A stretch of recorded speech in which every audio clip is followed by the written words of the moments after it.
একদিন আগেও যেখানে ছিল রাস্তা, এদিনে বড় বড় পাথরের চাই দেখা গেল। ভয়ঙ্কর ভূমিধসে এমনটাই বেহাল অবস্থা উত্তরাখণ্ডে। প্রবল বৃষ্টির জেরে বদ্রীনাথ জাতীয় সড়কে ধস নেমে বন্ধ হয়ে গিয়েছে গোটা রাস্তা। শুধু তাই নয়, এই ঘটনায় উত্তরাখণ্ডের প্রায় 250টি রাস্তা তীব্র যানজটের জেরে কার্যত স্তব্ধ। বদ্রীনাথ জাতীয় সড়কে ধসের একাধিক ভিডিও প্রকাশ্যে এসেছে, আর যা রীতিমতো আতঙ্ক ছড়াচ্ছে সকলের মনে। গত কয়েকদিন ধরে উত্তরাখণ্ডে ভারী বৃষ্টির জেরে তৈরি হয়েছে বন্যা পরিস্থিতি। বিপদ সীমার ওপর দিয়ে বইতে শুরু করেছে পাহাড়ি নদীগুলি, একই সঙ্গে চলছে ভূমিধস। এদিকে একদিন আগেই রাত্রি থেকে একাধিক জায়গায় ভূমিধসের পাশাপাশি খসে পড়ে বিশালাকার পাথর।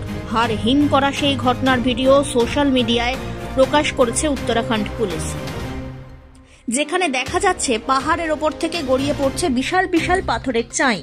এই ঘটনার জেরে স্তব্ধ হয়ে গেছে চামোলি বদ্রীনাথ হাইওয়ে। বিপর্যস্ত উত্তরাখণ্ডের একাধিক জেলার জনজীবন, স্তব্ধ হয়ে গিয়েছে চারধাম যাত্রা।